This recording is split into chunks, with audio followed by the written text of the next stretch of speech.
그래서 이동평균선이 밀집한 경우는 그만큼 앞에 있는 잠재적인 매물대로부터 멀리 떨어져 긴 시간을 횡보했다는 의미이기 때문에 주가가 상승하기 더욱 좋은 환경인 것입니다.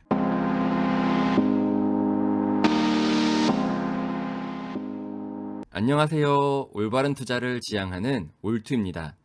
오늘은 왜 우리가 차트를 볼 때 이동평균선이 밀집한 차트를 유심히 봐야 하는지에 대해 설명드리려고 합니다. 우선 이동평균선이 뭔지 모르는 투자자를 위해 개념을 잠깐 잡고 가겠습니다. 이동평균선은 기간에 따라 5일 이동평균선부터 240일 이동평균선까지 다양한 이동평균선이 존재합니다. 5일 이동평균선은 최근 5거래일간의 주가 평균을 말합니다. 토요일, 일요일을 제외한 일주일의 주가 평균이라고 볼 수 있습니다. 마찬가지로 240일 이동평균선은 240일간의 주가 평균을 나타냅니다.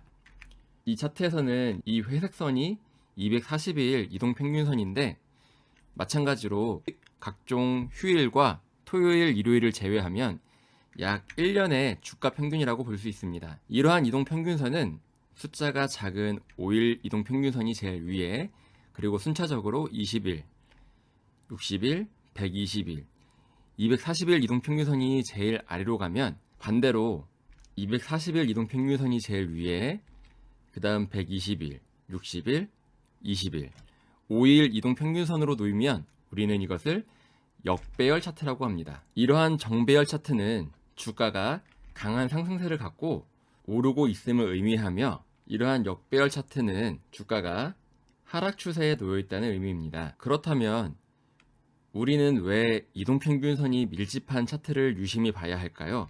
그 첫 번째 이유는 이동평균선이 밀집한 차트는 앞에 매물대가 약하기 때문입니다. 주가를 결정짓는 것은 결국 수요와 공급의 싸움입니다. 기업의 가치가 아무리 좋아도 매수세가 강하지 않으면 주가는 오를 수 없습니다.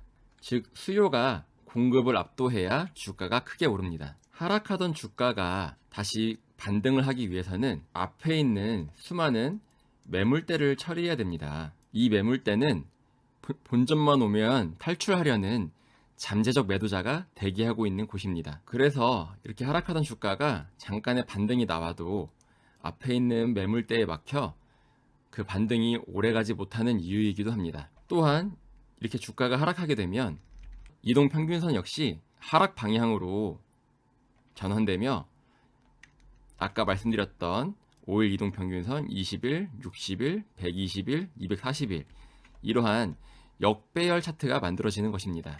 즉 역배열 차트는 앞에 수많은 매물대가 존재하는 차트로서 쉽게 주가 반등을 하기 어렵다는 의미입니다. 그런데 이렇게 역배열이었던 차트가 등락을 거듭하며 횡보를 하게 되면 하락하던 이동평균선이 점차 수렴하게 됩니다. 또한 그 방향 역시 아래로 향하던 주가 이동평균선은 옆으로 횡보를 하게 되죠. 즉 이렇게 이동평균선이 밀집되었다는 의미는 주가가 긴 시간 횡보를 하며 처음 주가가 하락할 때 쌓여있던 이 매물대로부터 멀리 벗어났다는 의미입니다. 즉 매물대가 힘을 잃었다는 의미이죠. 이렇게 하락하던 주가가 이동평균선이 한데 모이려면 수많은 시간이 걸립니다. 그래서 앞에 물렸던 이 투자자들은 긴 시간 동안의 횡보를 이겨내지 못하고 매도를 하고 빠져나가는 투자자도 많습니다. 즉 이렇게 이동평균선이 밀집되었다는 얘기는 그만큼 앞에 쌓여있던 매물대로부터 멀리 떨어졌으니 매물대의 힘이 약해졌고 이제 약간의 매수세만 붙어도 주가가 쉽게 상승하기 좋은 상황이 만들어졌다는 의미입니다. 그래서 우리는 이렇게 이동평균선이 밀집한 차트를 눈여겨봐야 합니다. 특히 이렇게 이동평균선이 밀집한 상태에서 주가가 강하게 반등을 하면 이동평균선들은 아까 말씀드렸던 정배열 차트를 갖게 됩니다. 이동평균선이 정배열이라는 의미는 그만큼 주가가 강한 상승세를 갖고 있으며 상승 추세에 놓여 있음을 의미하기도 합니다. 또 이동평균선이 밀집했을 때 관심을 가져야 하는 이유는 이동평균선은 주가의 지지 역할을 하기 때문입니다. 5일 이동평균선부터 숫자가 점점 커질수록 더욱 강한 지지 역할을 하게 되는데 제일 강한 건 240일 이동평균선, 그 다음 120일, 그 다음에 60일이라고 할 수 있습니다.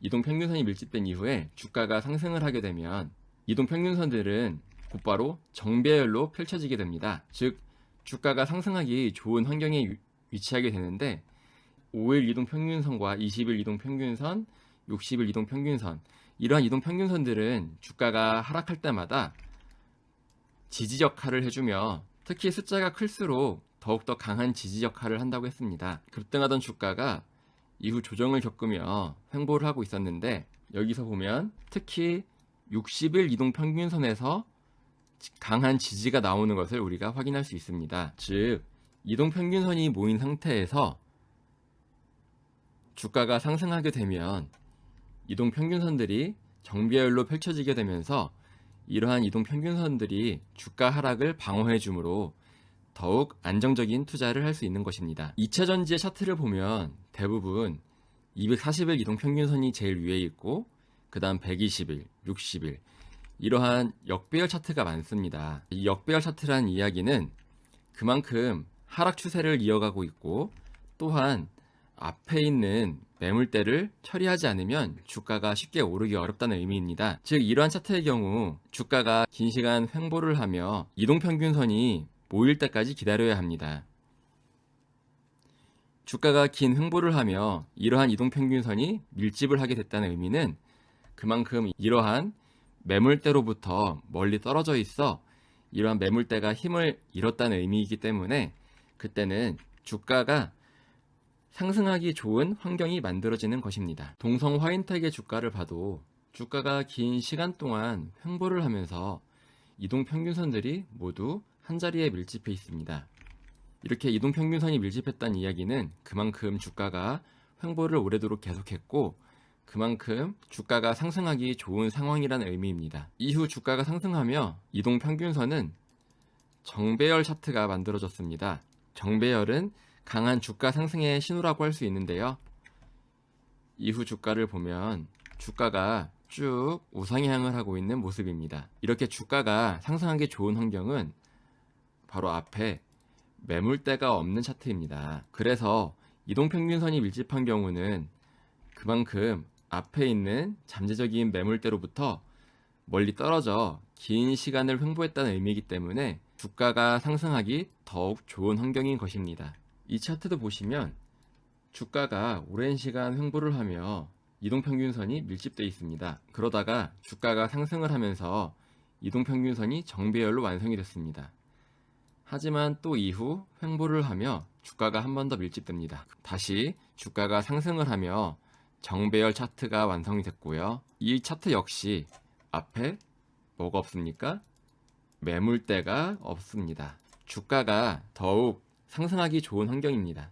예를 들어 이 차트에서 주가가 하락을 하다가 이렇게 반전을 하는 차트라고 해보겠습니다. 그럼 이게 다 뭐예요? 매물대입니다. 이 매물대는 본전만 오면 바로 팔고 나가려고 하는 잠재적인 악성 매물들이 많습니다. 그래서 주가가 상승을 하려고 해도 이러한 매도세에 막혀서 다시 주가가 아래로 떨어지기 쉽습니다. 그러나 이렇게 이동평균선이 모여있는 차트 같은 경우는 대개 앞에 매물대가 없는 깨끗한 차트입니다. 그래서 매수세가 조금만 붙어도 주가는 더욱 오르기가 쉬운 것입니다. 이상 올바른 투자를 지향하는 올투였습니다. 여러분의 올바른 투자를 기원합니다. 올투